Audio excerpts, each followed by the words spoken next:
Good morning সবাইকে। তোমরা সবাই কেমন আছো? আমি তো খুব ভালো আছি, তোমরাও ভালো থাকো। দেখো আমি আজকে রান্না করব কচুর লতি শুটকি মাছ দিয়ে।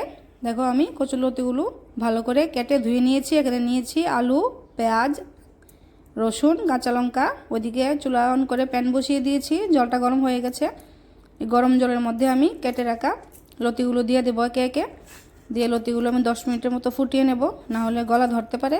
গলা চুলকালে তো সাংঘাতিক ব্যাপার হয়ে যাবে।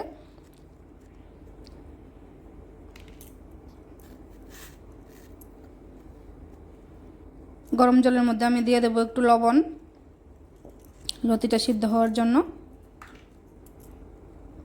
ওইদিকে দেখো মিক্সিতে মশলা করার জন্য মশলাগুলো নিয়ে নিচ্ছি। দিয়েছি এখানে একটা বড় পেঁয়াজ, একটা আস্ত রসুন আর 10টা মতো কাঁচা লঙ্কা। দিয়ে আমি মিক্সিতে মশলাটা করে নেব। ওইদিকে দেখো লতিগুলো মোটামুটি ফুটে উঠেছে। এখন আমি দিয়ে দেবো একটু লেবুর রস। লেবুর রসটা দিলে লতি খেলে চুলকায় না। দেখো কড়াতে দিয়ে দিয়েছি তেল। কড়াটা একটু আমার লাল লাল হয়ে আছে, ওটাতে আমি আগে একটা ভাজা করেছিলাম, তার জন্য কড়াটা এরকম হয়ে আছে। দেখো একে একে সবগুলো আলুগুলো আমি দিয়ে দিয়েছি। আলুগুলো দিয়ে এটার মধ্যে 1 চামচ হলুদ, 1 চামচ লবণ দিয়ে আলুগুলো আমি ভালো করে লাল লাল করে ভেজে নেব।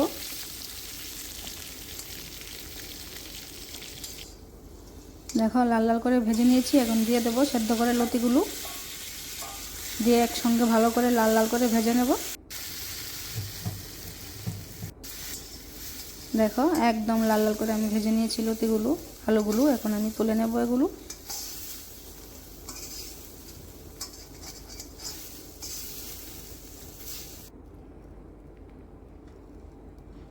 কড়াতে দিয়ে দেবো আবার একটু তেল, দিয়ে দেবো পেঁয়াজ কুচি ফোড়নের জন্য।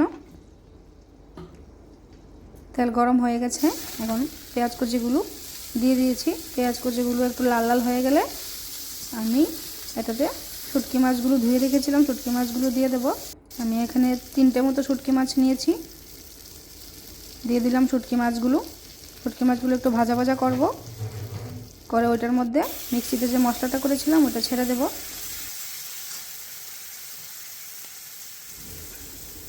এখন দিয়ে দেব একটু জল। দেখো তারপরে আমি দিয়ে দেব স্বাদ মতো লবণ, লাল গুঁড়া লঙ্কা, স্বাদ মতো হলুদ। আমি সবগুলোই 2 চামচ 2 চামচ করে দিয়েছি, তোমরা যার যার টেস্ট অনুযায়ী দেবে। ভালো করে মিশিয়ে নেব। দেখো অর্ধেক মতো ভাজা হয়ে গেছে আমার মশলাটা। এখন আমি দিয়ে দেবো ভেজে রাখা লতি আর আলুগুলো, দিয়ে চুলার আঁচটা মিডিয়াম করে 10-15 মিনিট মতো আমি ভাজা করে নেব এগুলোকে। দেখো একদম ভাজা করে নিয়েছি ভালো করে। তারপর দিয়ে দেবো অল্প একটু জল, একটু জল দিয়ে ভালো করে আমি ফুটিয়ে নেব 4-5 মিনিটের মতন। যাদের অ্যালার্জি আছে তারা কিন্তু লতি খাবে না। আমার তো খুব প্রিয় লতি, তাই আমি খাই, কিন্তু যারা অ্যালার্জি আছে তারা দূরে থাকে ভালো লতি খাওয়া থেকে। দেখো একদম লাস্ট পর্যায়ে এসে পড়েছে আমার রান্না। এখন আমি নামিয়ে নেব। দেখো একদম রেডি আমার শুটকি মাছ দিয়ে কচুর লতি। টাটা।